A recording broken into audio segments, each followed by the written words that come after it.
namni araada adda addaa qabu hanga waan barbaadu san harkatutti gammachuu hin qabu.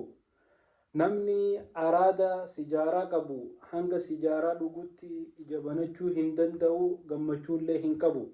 namni araada farshoo qabu hanga galgala qaruuraa waliin dhawee qaruuraa isaa meeqa gaggabsutti gammachuu hin arkatu. namni araada jimaa qabus hanga ciqilfatee lulloo dhawee bishaan irra dhugee ija banaa godhee ija fadhatutti gammachuu hin qabu. warri buna dhugus akkasuma nama osoo bunan dhuyne hojii dalaguu hin dandeenyeetu jira. kaga nama yeroo hirribaa qabu hanga buna dhuguu iji hin banamneef. obboleeyyan kiyya, araadni kun waan wajjiin dhalannee miti, waanuma nuti barmaata guyyaa keessaa if barsiisne kan harkuma keenyaan if barsiisnee isaaniin ala jiraachuun manaama nutti taate. araada adda addaa qaama keenya kana gayaa kana barsiisnee araada adda addaatiin qaama keenya kana daameej goonee gammachuullee dhorkine. namni shiishaa dhuguu bare hanga yeroo sa'aan san geesse hanga shiishaa san dhugee haraara isaa bahutti gammachuu hin arkatu.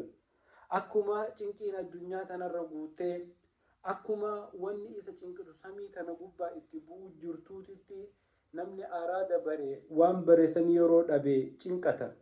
obboleessa kiyya obboleeytiiti, rabbi subhaanahu wa ta'aala qaama ifii kana walaa tulquu bi'aydiikum ila tahlukati ya rabbi, harka keeysaniin miidhaa keessa ifin naqinaa hiije.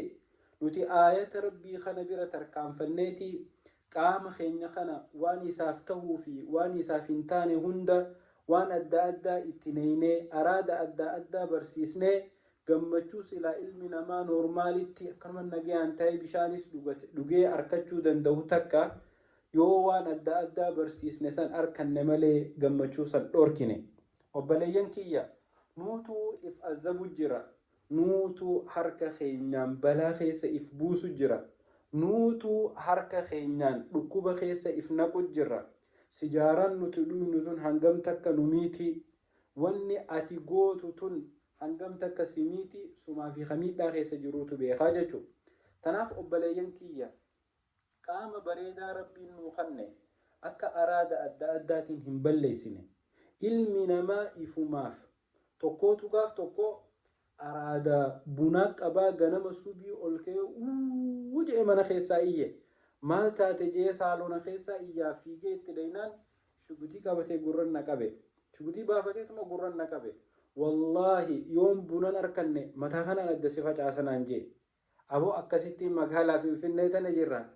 fiigee piyaasaa geessee tomokkaarraa buna itti bitee daf jee gammade gisee buna san dhugee ijjuun dibanatee amma waan feete na gaafadhu bunaan jee. wallaahi guyyaa san boodaan bishaan malee waan bunaa fi shaayii taatellee akka araada natti hin taane irraa fagaadhe.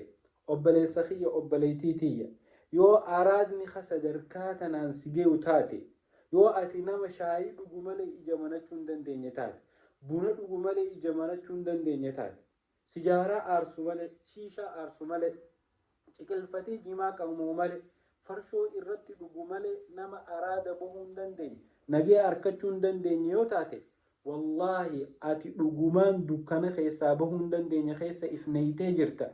if amansiisi, araada malees jiraachuu ni danda'a. jimaa yoon hin qabaane noormaal taheetiin jiraadha jee if amansiisi. buna yooniin hin dhuyne hin du'u nagayaanii jiraadha jee qalbii ta'e if amansiisi. araada adda addaa kana jalaa didi. gaafa qalbiin si feetee laaffattee maal taates if dirqisiisii didi. qalbii tanaan gammachiisa jettee balaa qalaa hunda itti guurtee noormaal akka rabbiin si uumatti jiraachuun gaafa musiibaa si taatuutu jira.